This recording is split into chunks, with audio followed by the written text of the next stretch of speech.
मानसिक स्वास्थ्य विशेषज्ञ। मुझे विशेषज्ञ पसंद है। आपको दुनिया के सभी विशेषज्ञ पसंद नहीं है। मैं एक विशेषज्ञ को जानती हूँ जो इस पुस्तक में मिलेगा और कहीं नहीं मिलेगा।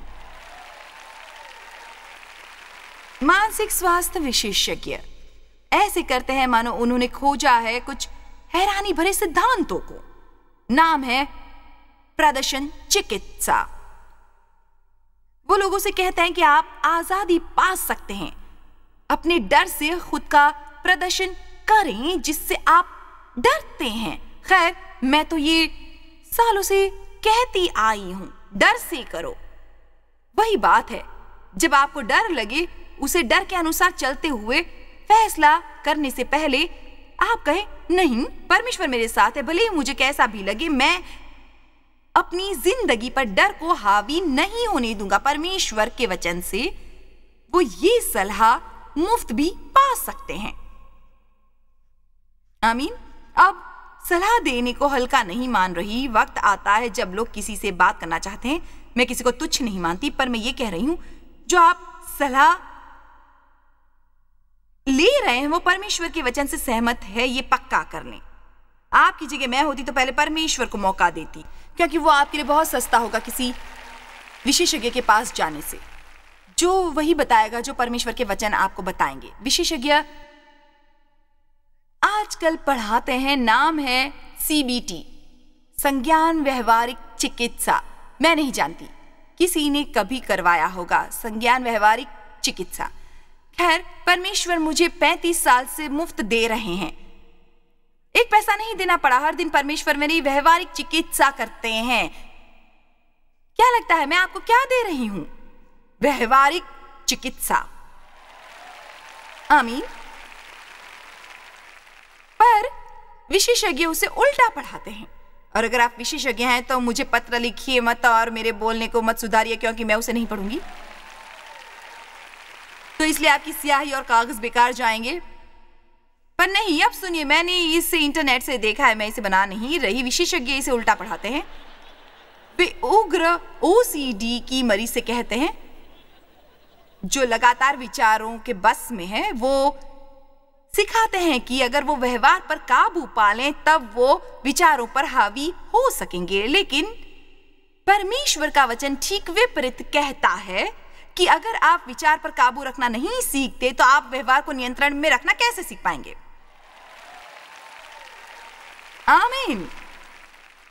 और अगर आपको वैसी कोई समस्या हो या मानो विकार हो या आप देख रहे हैं और वैसी परेशानी है, मैं आपकी हमदर्द और दया करती हूं और आपसे प्रार्थना करूंगी कि परमेश्वर से दिमाग नया करने को कहें। मेरी किताब पढ़ें, दिमाग का युद्ध क्षेत्र, मेरी किताब ले, शक्ति विचार। मैं नहीं मानती खुद को विशेषज्ञ, पर एक बात जरूर कहूंगी, मुझे भी सही सोचना सीखना पड़ा या मैं अपनी आदतों और समस्याओं के साथ उसी तरह लड़ती रहती। परमेश्वर बोले, मेरे पास तुम्हारे जीवन की अच्छी योजना है, पर उस योजना के अनुभव के लिए अपने दिमाग को नया करो। बकवास सोचना छोड़कर परमेश्वर के कहे को सोचो, वो भी पूरे उद्देश्य के साथ। आपके सिर पर कुछ गिरने का इंतजार ना करें, उठिए और उद्देश्य के साथ उसे सोचिए। मत कहिए खैर मैं इसके वश में हूं, मैं कुछ नहीं कर सकता, पर इसके वश में हूं। नहीं, आप कहे मेरी जिंदगी परमेश्वर के वश में है, पवित्र आत्मा की शक्ति मुझ में है, वो मेरी मदद करेगी जो कुछ भी मुझे करना होगा। अब मैं कहूंगी कि कुछ रासायनिक असंतुलन है जिसे लोग ठीक कर लें, जिससे सोच विचार पर असर पड़ता है। अगर वैसा कुछ चाहिए जो तब आपको वैद्य सहायता की जरूरत है, पर मैं फिर भी कहूंगी कि जिंदगी में तब तक कुछ ठीक नहीं होगा जब तक आप परमेश्वर से सहमति की अपनी सोच बनाना नहीं सीख लें। क्या कोई यहाँ पर आमीन कहेगा? जैसा विचार होता है वैसा वो बन जाता है। परमेश्वर हमारे साथ हैं। डरो मत, मैं तुम्हारे साथ हूं, खड़े रहो। परमेश्वर की मुक्ति देखो जिसे वो आज तुम्हारे लिए करेगा। वो इजरायली सामने लाल सागर था, मिस्री सेना पीछे थी, डरी हुई, एकदम डरी हुई। समझती हूं कैसा लग रहा होगा। वे भागना चाहते थे। क्या हम बाईं ओर भागें? क्या हम पीछे को भागे? हम वापस मिस्र को चले जाएं? यही उनका जवाब था। जब मुश्किल आती है तो ज्यादातर लोग यही करते हैं। जिंदगी में जब चीजों का सामना करना पड़ता है, ओ हम अंदर चले जाएं या हम कैसे निकलें, वो आगे जाने से कहीं आसान रहेगा। खैर नहीं, वैसा नहीं है। जहां से निकले आप वहां लौटना नहीं चाहेंगे, आपको आगे बढ़ते रहना चाहिए।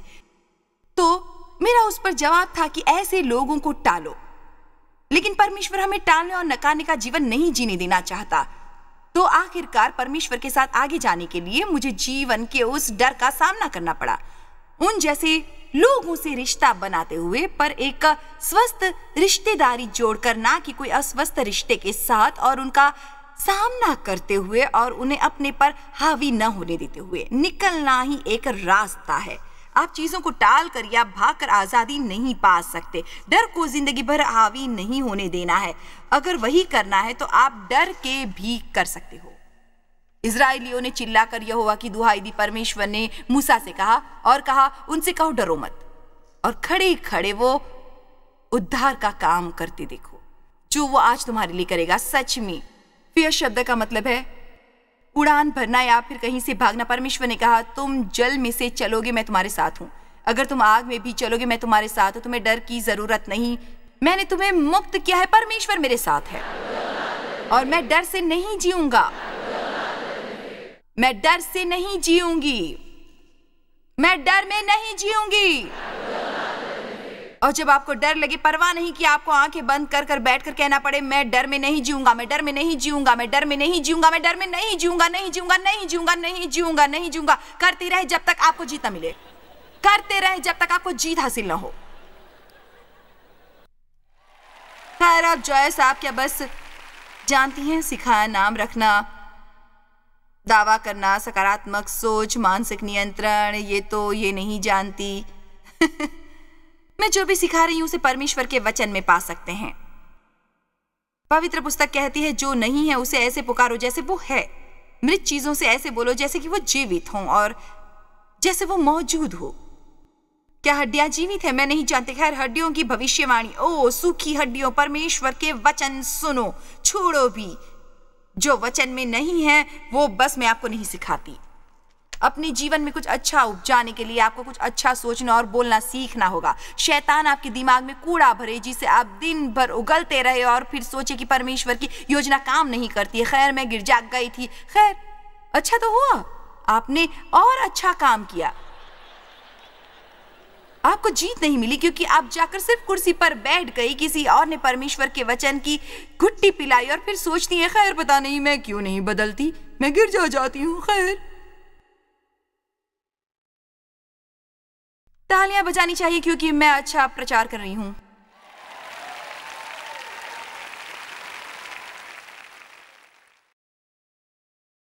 डर के आम क्षेत्र जिनसे आपको सावधान रहना है वो है मनुष्य का डर। वो क्या सोचते हैं, कहते या कर सकते। नकार या स्वीकार। अपना हाथ उठाइए अगर मनुष्य के डर से परेशान है। पुरानी गलतियों का डर जो आपने की है। अनजाने का डर, पता नहीं अब क्या होगा। परमेश्वर की नाराजगी या आपसे वो खुश नहीं, इसका डर। और मैं ये भी जानती हूं ज्यादातर लोग जो हाथ नहीं उठा रहे हैं वो थोड़े से आलसी हैं।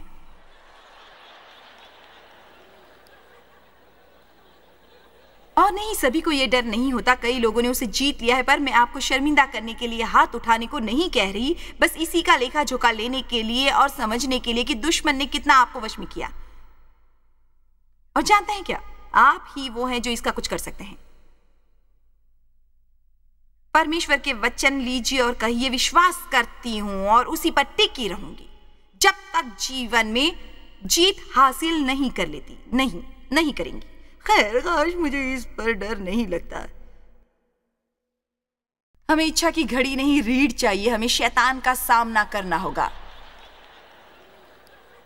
जानते हैं, मैंने वो किया है। इच्छा की घड़ी भी घुमाई और इच्छा भी मांगी। जानते हैं, मैंने बचपन से ही वैसा करना शुरू किया। ओ ये नहीं, वो घड़ी, चलो देखिए क्या होता है, कैसे काम करता है, कैसे इच्छा पूरी होती है। खैर, जानते हैं क्या, मेरी कभी कोई इच्छा पूरी नहीं हुई। कई साल तक वैसा किया, इच्छाएं पूरी नहीं हुई। वचन में विश्वास करने के बाद ही मैं जीत हासिल कर सकी और वचन को स्वीकारा। वचन पर सोचने लगी, शैतान का सामना करना और कहना कि परमेश्वर मुझे देना चाहते हैं।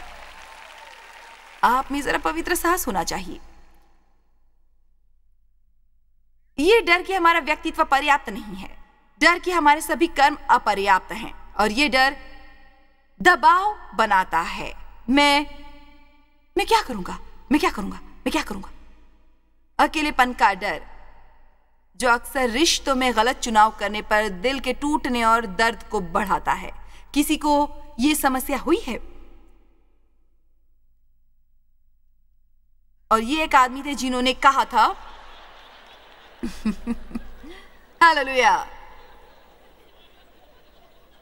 इस तरह का डर सोचिए, घटी का डर।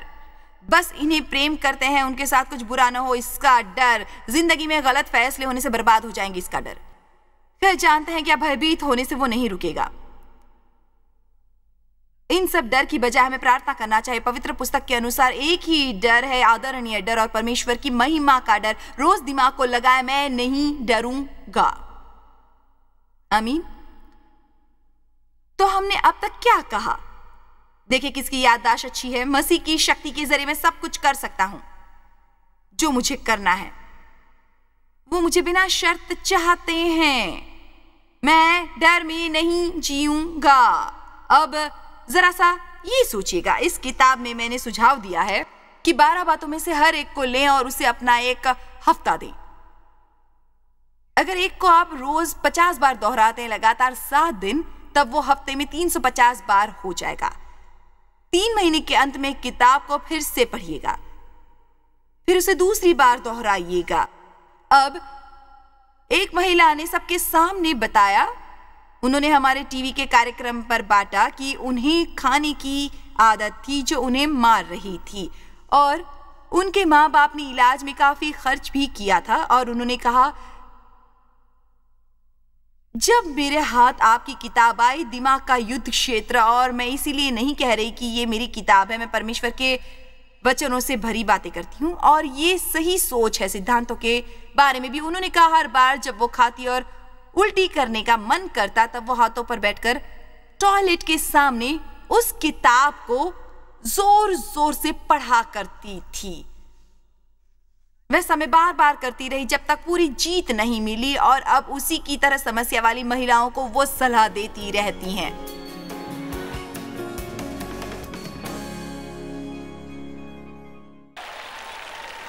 किसी की बात सुनकर मत मानिएगा कि कोई उम्मीद नहीं है और आपका कुछ नहीं हो सकता। परमेश्वर की योजना आपकी जिंदगी के लिए है। अब मैं अगले की बात करना चाहूंगी, वो है मुझे नाराज करना मुश्किल है। और मैं जल्दी क्षमा करता हूं। मुझे नाराज करना मुश्किल है और मैं जल्दी क्षमा करता हूं।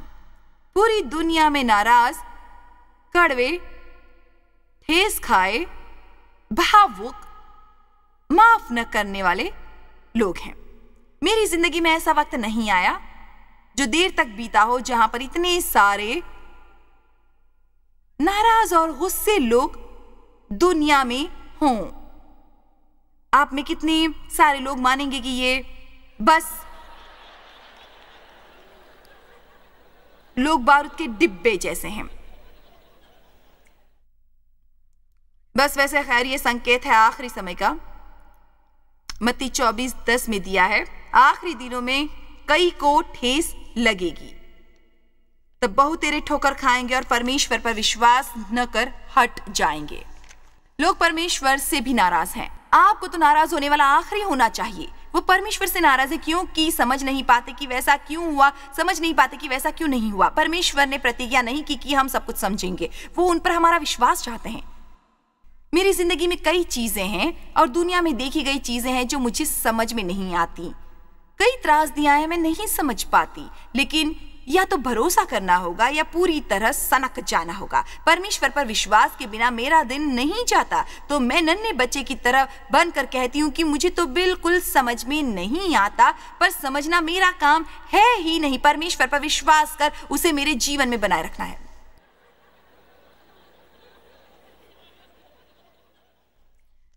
मेरे जीवन के कई साल नाराज होकर बिताए मैंने। हम लोगों से गुस्सा होते हैं क्योंकि हम सोचते हैं कि उन्होंने हमें दुख देने के लिए जानकर वैसा किया।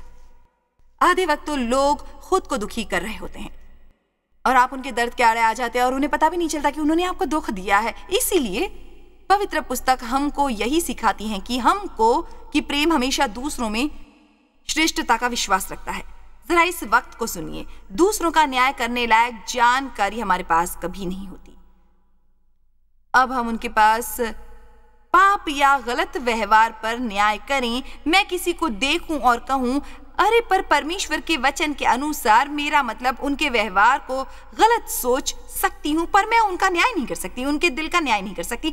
मैं नहीं जानती वो कहां से आए हैं, मैं नहीं जानती उनके दिल में क्या है, मैं नहीं जानती कि उन्हें कितनी जानकारी और बोध है, पता नहीं उनके जीवन में क्या चल रहा है। और मुझे एक बात पता लगी कि जिसकी मदद से मैं लोगों का न्याय नहीं करती और मेरे जीवन में एक समय में न्याय करने में ही लगी रहती, मैं बताऊं क्या, मैं एक बढ़िया फरीसी बन सकती थी। मतलब सच यह है, सोचती हूं मैं मुख्य फरीसी बन सकती थी। अगर आप नहीं जानते कि एक फरीसी क्या होते हैं, वो एक धार्मिक होते हैं पवित्र पुस्तक में, जो खुद को सही मानकर सबका न्याय करते रहते हैं। मुझे दूसरों के लिए न्याय करना कठिन लगता है, पर इससे समझने में काफी मदद मिलती है। पता है किसी की मुझसे नाराजगी है, पर मैं जानती नहीं, और वही सबसे खतरनाक हिस्सा है, क्योंकि हम में से हर एक के लिए वो हम कुछ बातें जानते हैं, पर आप कितना कुछ नहीं जानते। अपनी जानकारी से ज्यादा तो आप नहीं जानते, और लोगों के बारे में आप बहुत कुछ नहीं जानते। इसलिए पवित्र पुस्तक सिखाती है कि सिर्फ परमेश्वर ही न्यायी हैं, और हमें लोगों के बारे में अपनी राय नहीं देनी चाहिए। हमें ये कहना चाहिए, मैं नाराज नहीं हूं, मुझ में कड़वाहट नहीं है, मुझे ठेस नहीं लगी और हमेशा बेहतर ही सोचूंगी। अब मैंने यह हाल ही में पढ़ा और उसी का पालन कर रही हूं, और मुझे ये एक अच्छी सलाह लगती है। सबसे पहले पवित्र पुस्तक कहती है, जब आप प्रार्थना करें, अगर किसी के बारे में आपको कुछ हो तो उन्हें माफ कर देना चाहिए, वरना स्वर्गीय पिता आपके पापों को कभी क्षमा नहीं करेंगे। आसान है, मैं फिर से दोहराती हूं। जब प्रार्थना करें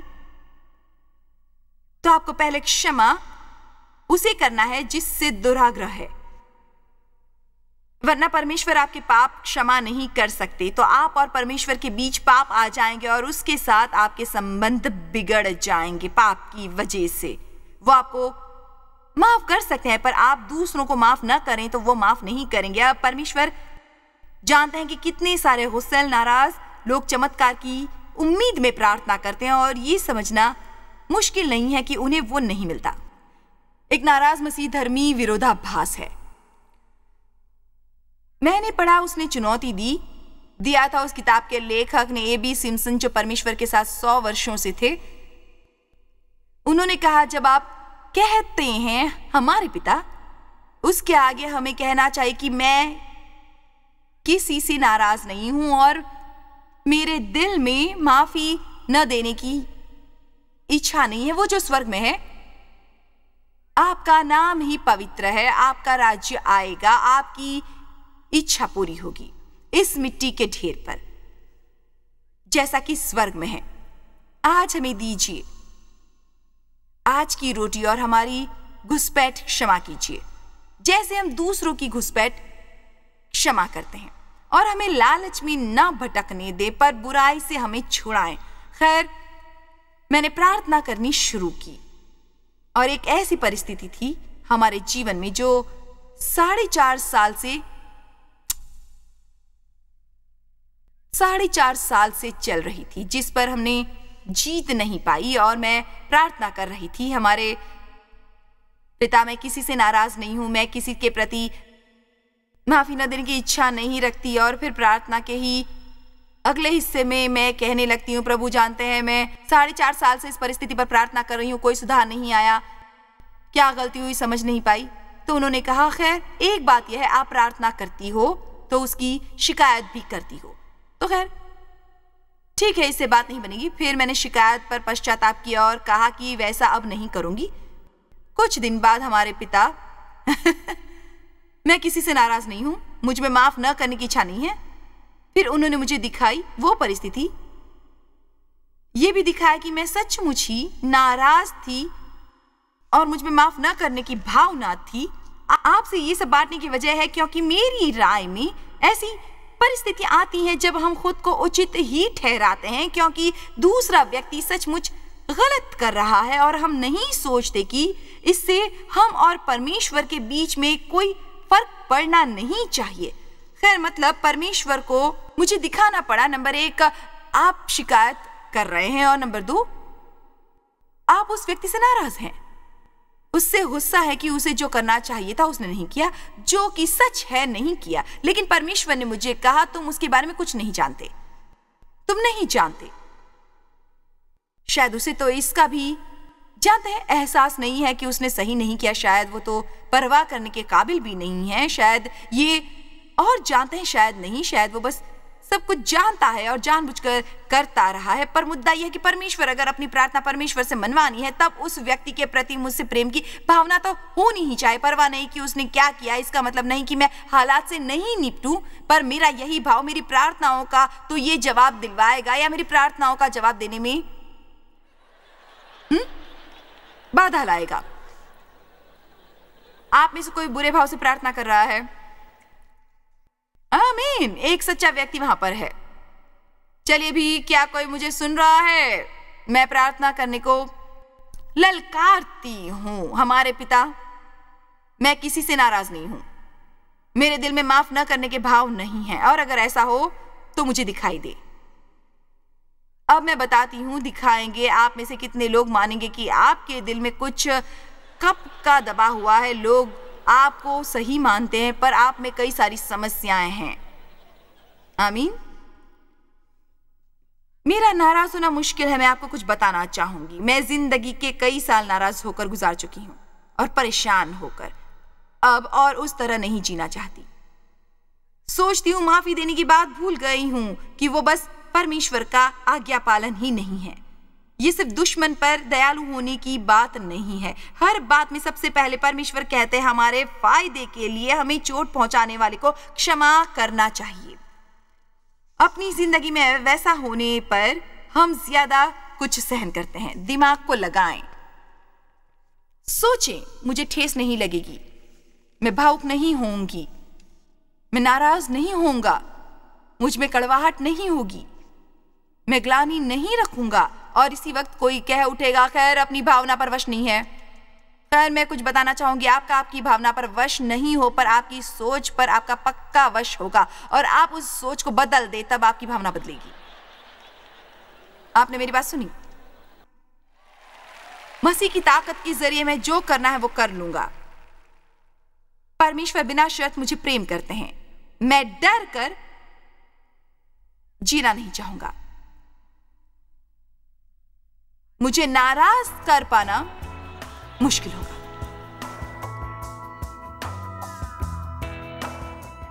अगर आप सोच रहे हैं जो आपको नहीं सोचना चाहिए तो हमारे पास उसे रोकने की भी क्षमता है। पवित्र पुस्तक कहती है गलत विचारों को डुबाना। पर मैं आपको याद दिलाना चाहूंगी कि बुरे विचारों की जगह भले को ले आना, परमेश्वर के वचनों से कुछ अच्छा चुनना। मसलन अगर आपको ये विचार आ रहे हैं, जानते हैं मुझे बहुत देर हो गई, मेरा अब कोई भविष्य नहीं है, आप कह सकते हैं नहीं, मैं वो नहीं सोचूंगा, मैं वो सोचूंगा जो पवित्र पुस्तक कहती है कि परमेश्वर की अच्छी योजना है मेरे बारे में और मैं अच्छी चीजों के इंतजार में हूँ। सचमुच वहां पर हजारों और लाखों विषय हैं जिन्हें हम बुरे विचारों से बदल सकते हैं। प्रार्थना कर परमेश्वर से आपकी मदद मांगना अच्छा लगा, पर आपको भी अपना काम करना होगा। इस कर्म योजना को अपनी जिंदगी में फौरन कार्यान्वित कीजिए। प्रभु की स्तुति हो।